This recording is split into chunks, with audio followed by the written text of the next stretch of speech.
Kalau ada satu hal yang sering bikin investor garuk-garuk kepala, ini dia, laporan keuangan. Kelihatannya memang ribet ya, isinya angka semua. Tapi percayalah, disinilah semua kunci kesehatan sebuah perusahaan berada. Hari ini, kita akan bedah bareng-bareng laporan keuangan dari saham berkode NICE. Saya akan tunjukkan gimana cara membacanya biar Anda bisa lihat apa yang para profesional lihat. Anggap aja ini sesi mentoring kita ya. Kita akan lihat data yang sama, tapi saya akan bantu Anda fokus ke hal-hal yang paling krusial yang seringkali terlewat oleh mata awam.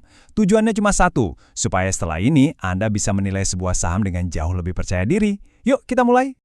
Oke, kita mulai dari yang paling dasar dulu. Aturan nomor 1, jangan pernah berinvestasi di bisnis yang nggak kita pahami. Jadi, sebelum kita ngomongin angka, kita kenalan dulu sama perusahaannya. Siapa sih NICE ini? Ini dia biodatanya. Nama lengkapnya PT Adi Kartiko Pratama, tapi di bursa saham kita kenal dia dengan kode NICE. Mereka ini main di sektor basic materials, lebih spesifiknya lagi di industri logam dan mineral. Ini penting kita tahu, biar kita ngerti medan perangnya seperti apa. Dan laporannya tentu dalam rupiah. Nah, sekarang kita masuk ke bagian favorit saya, yaitu neraca. Anggap aja ini lagi medical check-up, tapi buat perusahaan.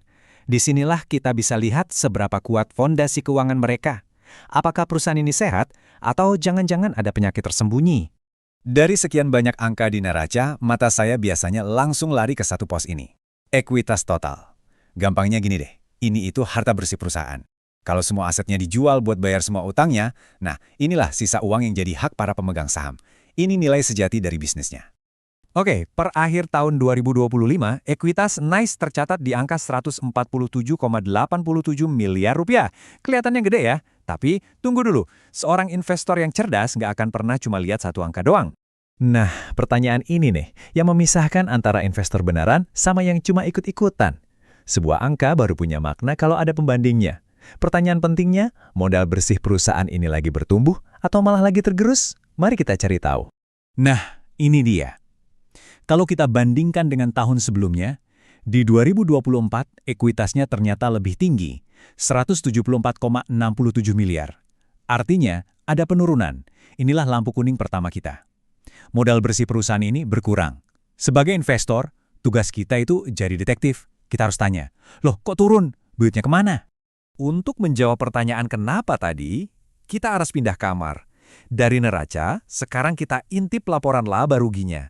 Disinilah kita bisa lihat performa operasional bisnisnya. Apakah perusahaan ini jago jualan dan menghasilkan untung? Di sini juga ada banyak angka, tapi yang paling penting buat kita sebagai pemilik saham adalah laba per saham, atau biasa disingkat EPS.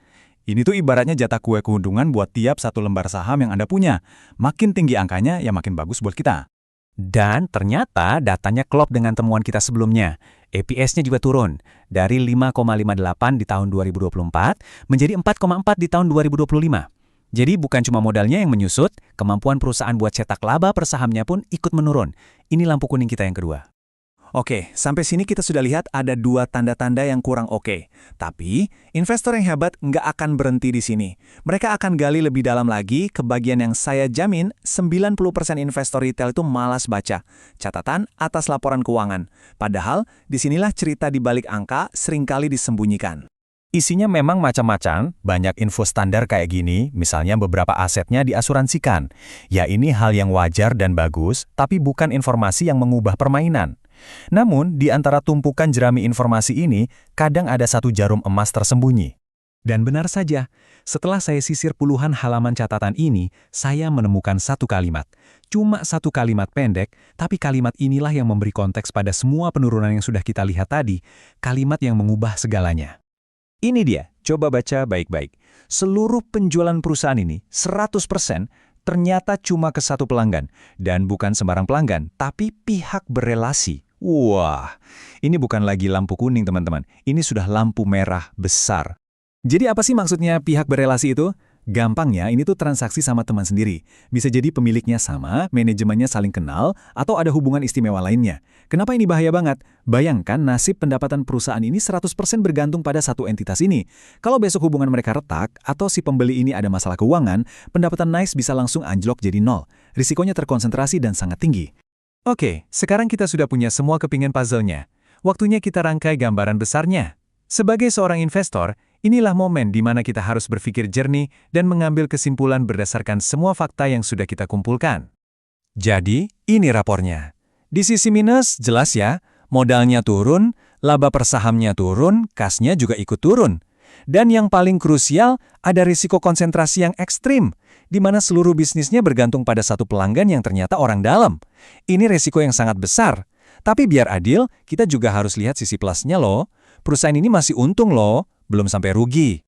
Tugas saya di sini bukan untuk menyuruh Anda beli atau jual, bukan itu. Tugas saya adalah menunjukkan cara berpikirnya, agar Anda bisa melindungi investasi Anda sendiri. Sekarang Anda sudah tahu faktanya, ada penurunan kinerja fundamental, dan ada resiko bisnis yang luar biasa besar tersembunyi di baliknya. Pertanyaannya, saya kembalikan ke Anda, dengan semua risiko ini, apakah harga sahamnya sepadan? Coba direnungkan baik-baik.